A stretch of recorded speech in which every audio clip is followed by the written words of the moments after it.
Number 4, men are much more likely to be secular than women.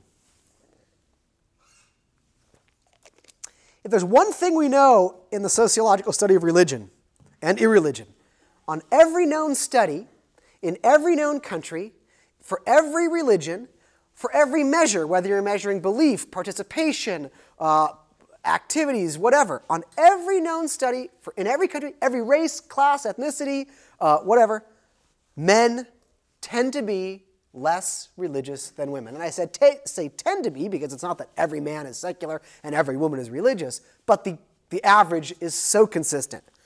Let's just look specifically in the United States. Of those who claimed to have no religion in the United States, 58% are male. Of those who self-identify as atheist in the United States, 70% are male. And of those who self-identify as agnostic, 75% are male. In all existing studies of apostasy is the act of leaving or rejecting your religion. People that once were religious and at a certain point they quit. In studies of apostasy going back to the 1970s, men are far more likely to become apostates than women. If we look at the leading atheist groups in the United States, such as the Freedom from Religion Foundation and the Brights, their memberships are overwhelmingly male. And let's see who's here tonight.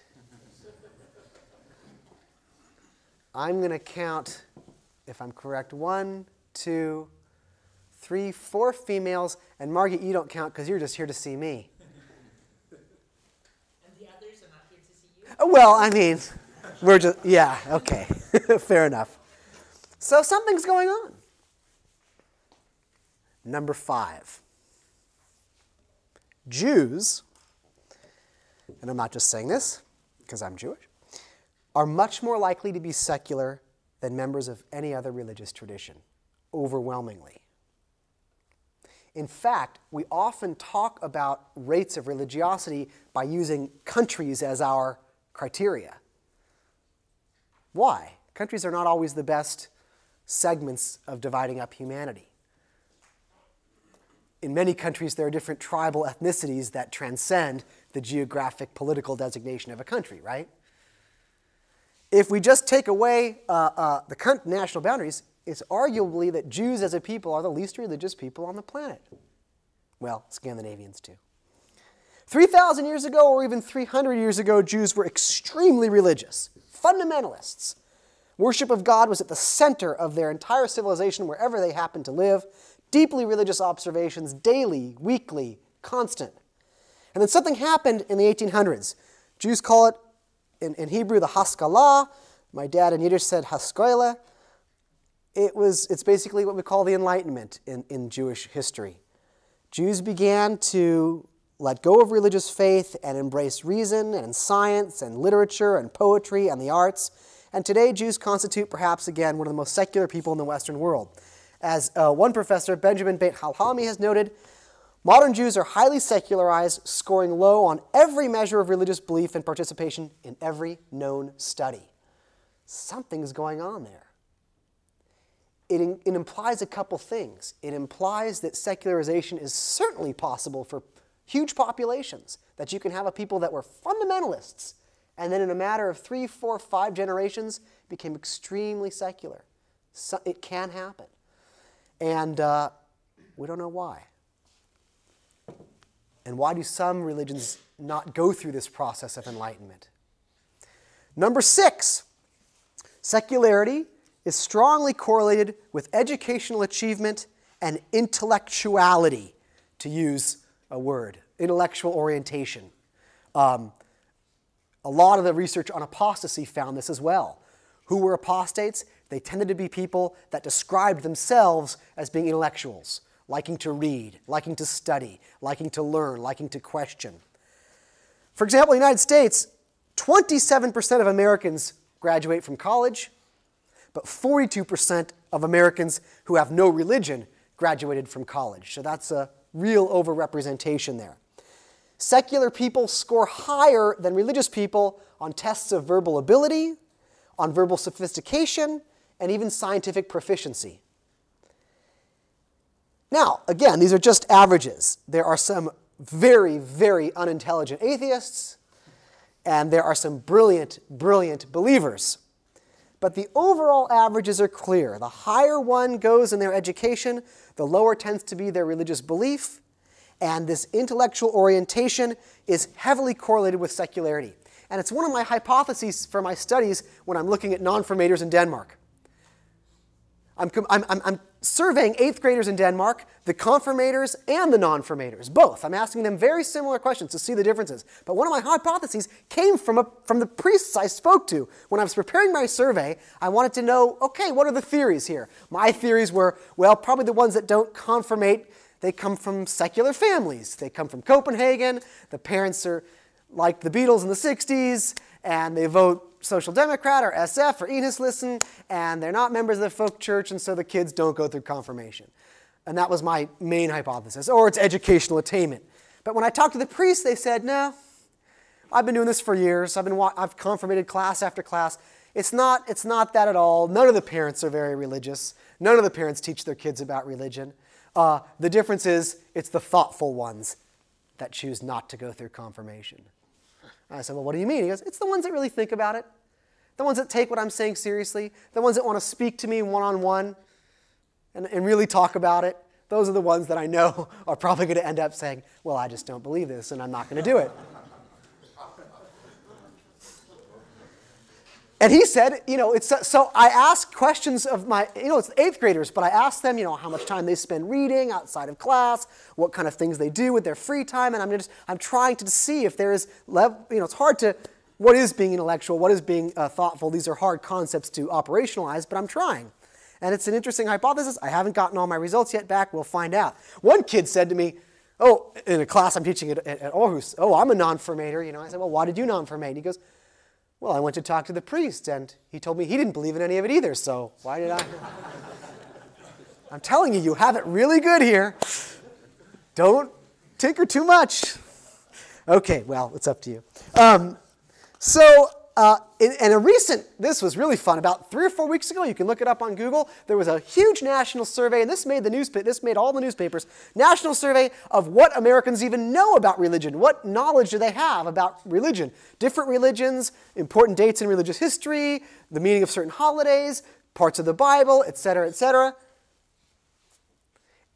Of all the segments of American society, atheists, Mormons, Catholics, Jews, Buddhists, Christians, fundamentalists, evangelicals, whatever, mainline Protestants, which group do you think knew the most about religion?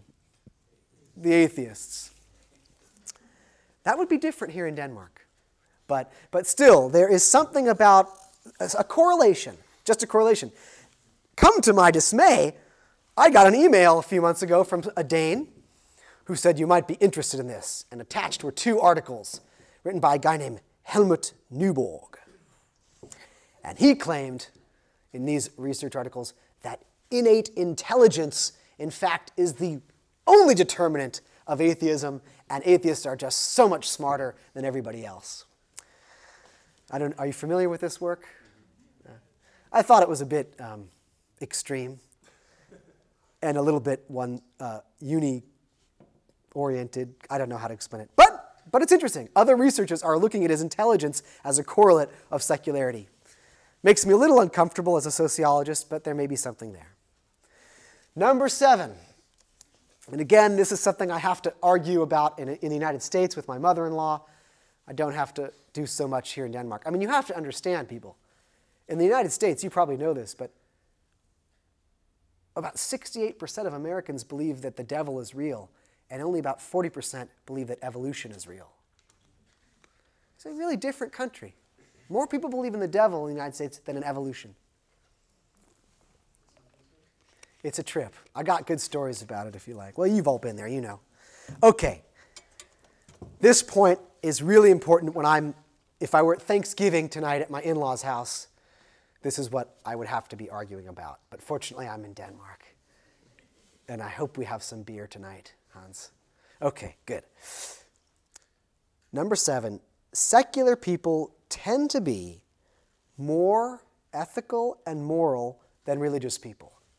Now, I know that's a very subjective thing to say, and I know I'm putting some value judgments here, and I understand that ethics and morals are relative to people's culture and what they think, but I'm going to stick with what I consider moral and ethical.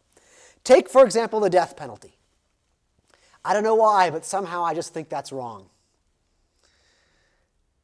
You would think that all the tens of millions of Americans that went to see Mel Gibson's The Passion of the Christ might have left that movie and thought, ooh, I guess torturing and executing people isn't such a good thing. Wrong. Evangelical Christians are the most likely to support the death penalty in the United States, and atheists are the least likely to support the death penalty in the United States. Evangelical Christians are the most likely to support the governmental use of torture as brought about by a self-declared born-again Christian president, George W. Bush. Isn't that strange that the most Christian president instituted legal torture in our country, and that evangelical Christians are the most supportive, and atheists are the most against it? In survey after survey, let's take the illegal invasion and bombing of Iraq. 68% of evangelical Christians in America supported it. 57% of mainline Protestants supported it. 58% of Catholics in America supported it. But only 38% of secular Americans supported it. During the 1960s, study after study showed that secular whites were more likely to support the civil rights movement than religious whites. Secular people were more likely to support to oppose the Vietnam War than religious Americans.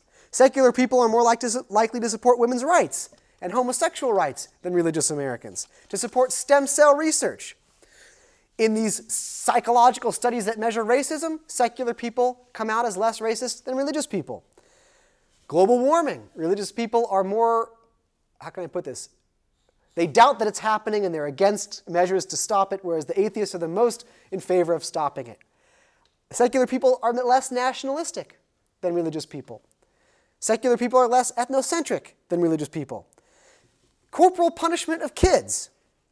Secular people are less likely to support the hitting of children than religious people are. In fact, just to go internationally, of the 17 countries on earth that have actually outlawed the physical hitting of children, nearly all of them are among the most secular societies on earth, including Denmark and Sweden.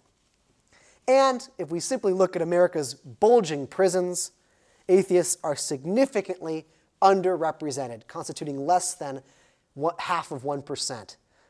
So the notion that Americans think atheists are somehow immoral simply isn't supported by the facts.